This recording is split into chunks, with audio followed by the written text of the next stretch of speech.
Ladies and gentlemen, welcome back to Obsessive Compulsive Gaming. I am the Obsessive Compulsive Gamer, and this is my review for Total Chaos. So dear viewers, this video game released on the 20th of November, and the title is rather appropriate, considering that Total Chaos is total bollocks. I don't mean to say that this game is also known as Total Bollocks, I mean that this game is itself bollocks. And let me tell you why. This is yet another one of those psychological first-person horror video games that has next to absolutely no story of any interest. NPCs? What NPCs? A charismatic central protagonist? What charismatic central protagonist? Like a lot of these games, the bloody man is a mute. At least I think he's a man.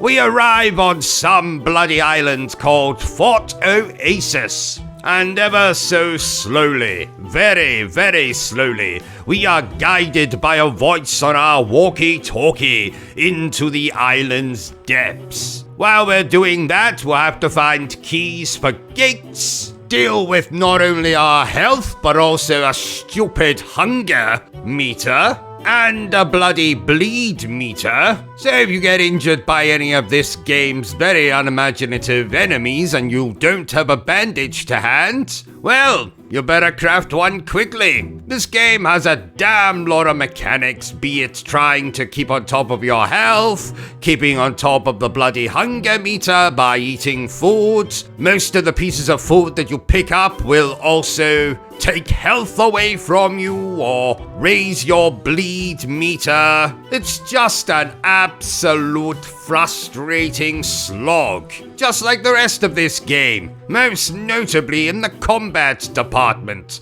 This is another one of those get used to using melee weapons, because that's all you're gonna get for the first couple of hours, and it's as annoying as it sounds. Especially considering that our character seems to be more fragile than a bloody egg made out of glass. We also have the oh-so-frustrating stealth-based sequences in which you have to run away from a bloody thing that you can't kill. And one of these particular sequences was my absolute breaking point, in which you get pursued by some giant abomination while you have to pick up fuses you've already used to open a bloody gate, and then reuse these fuses somewhere else so you can open another bloody gate somewhere else, and all the while you're being pursued by this big ugly thing that would make even Margaret Thatcher look like a bloody page 3 model. I am absolutely sick to death of these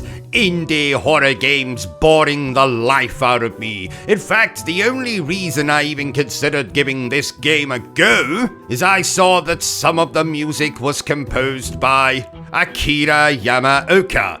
You know, the oh-so-talented chap who does the music for the Silent Hill video games. But instead of falling for that ploy, I should have said to myself, well, yes, but Akira Yamaoka also provided music for one of the worst horror video games I have ever played. That's being Stray Souls. So it didn't work out for that game, and it most certainly does not work out for this one. But, dear viewers, that's just my opinion. Maybe you'll find something to enjoy in this game. I personally didn't find a single thing that I enjoyed.